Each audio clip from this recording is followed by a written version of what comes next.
bonsoir tout le monde. Bienvenue à toutes et à tous.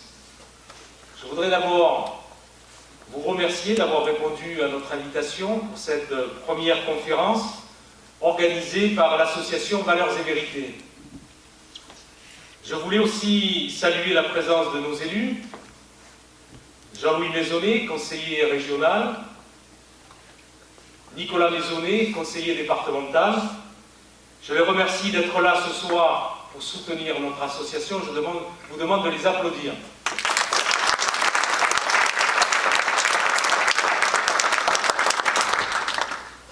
Gilbert Collard, notre député, devait être présent ce soir.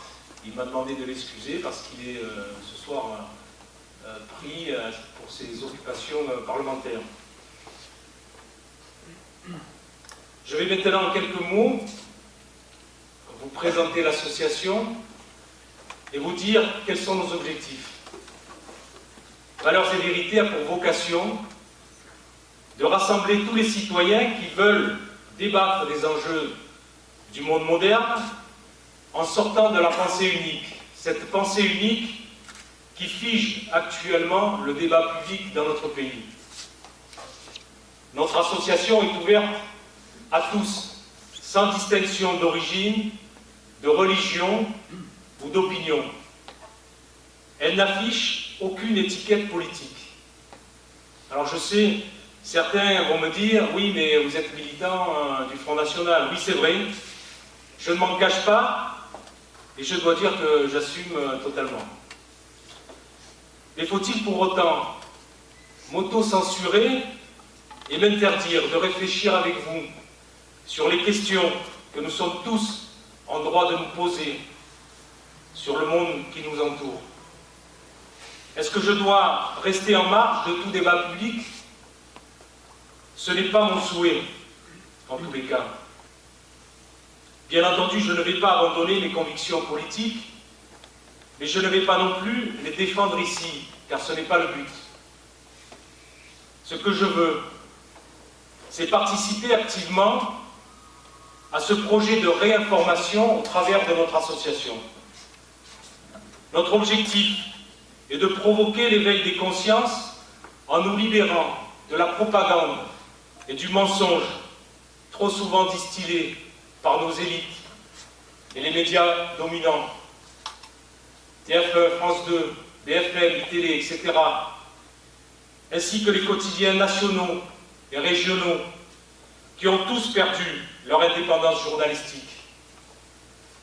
Nous proposons donc à nos adhérents et à notre public des conférences et des débats qui ont pour ambition d'ouvrir les esprits à la réflexion et de développer le sens critique de chacun. Il faut absolument lutter contre cette stratégie de la désinformation qui nous est imposée et qui nous encourage à nous complaire dans l'ignorance, ceci pour mieux nous manipuler et nous contenir dans une situation d'asservissement à l'idéologie dominante. Nos médias pratiquent un ostracisme intellectuel qui interdit toute forme de contestation du pouvoir établi. Cela devient insupportable.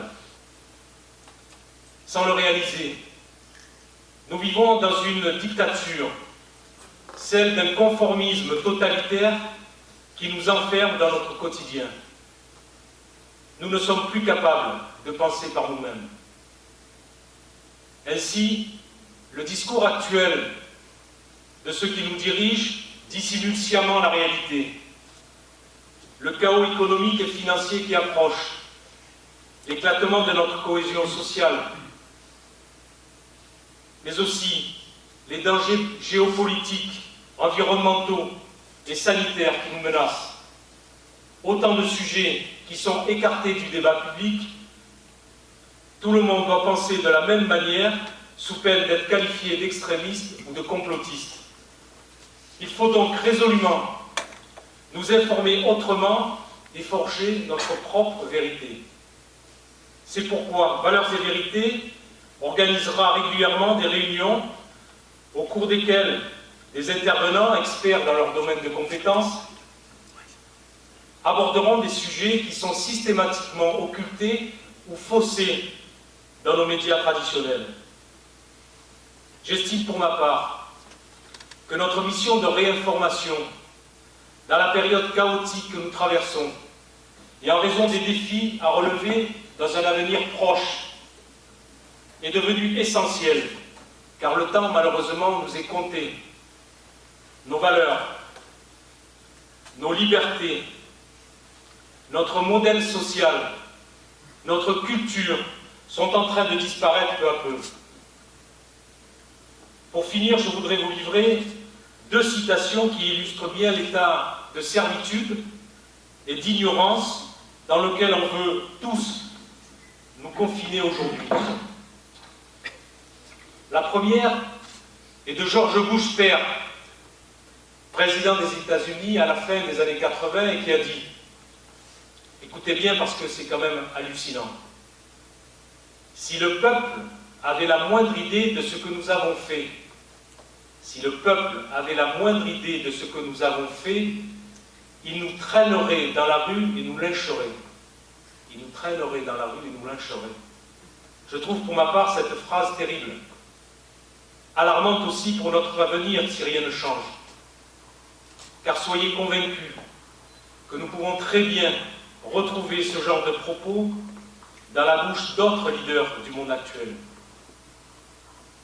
La seconde émane d'Henry Ford, célèbre industriel américain qui a fait sa fortune dans l'automobile et qui a dit, écoutez bien là aussi, il est appréciable que le peuple de cette nation ne comprenne rien au système bancaire et monétaire, car si tel était le cas, je pense que nous serions confrontés à une révolution avant demain matin.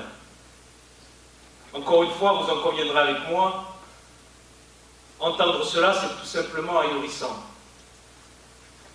Voilà donc 2 aveux révélateurs du dysfonctionnement de notre système politique et économique, et je vous laisse prendre la mesure du cynisme de nos élites et de leur mépris à l'égard du peuple. Alors que faire? Que faire pour échapper à cette sournoise manipulation des esprits? Je dirais qu'il faut appréhender avec plus de discernement toutes les informations qui nous sont assénées à longueur de journée. Et prendre le temps, oui, prendre le temps de les confronter à des sources alternatives d'actualité et de réflexion, notamment auprès de spécialistes ou d'analystes qui, certes, ne sont pas les vedettes des plateaux de télévision, mais dont la pertinence est néanmoins reconnue. C'est l'ambition de Valeurs et Vérités. Et c'est pourquoi aujourd'hui, nous avons le plaisir d'accueillir Gilles Ardila, qui est professeur agrégé d'histoire et de géographie et chercheur en sciences humaines. Ce soir, il a choisi de nous parler de l'échec de la monnaie unique et ses conséquences. Je précise qu'à la suite de la conférence, Gilles Ardila répondra à vos questions et qu'il dédicacera ensuite son livre « La mondialisation en 10 leçons », un livre qui a été préfacé par Jacques Sapir, l'économiste. L'ouvrage sera également à votre disposition sur la table à la suite de la conférence. Avant de laisser la parole à Gilles, juste un dernier mot pour remercier 2 personnes qui m'accompagnent dans la gestion de cette association.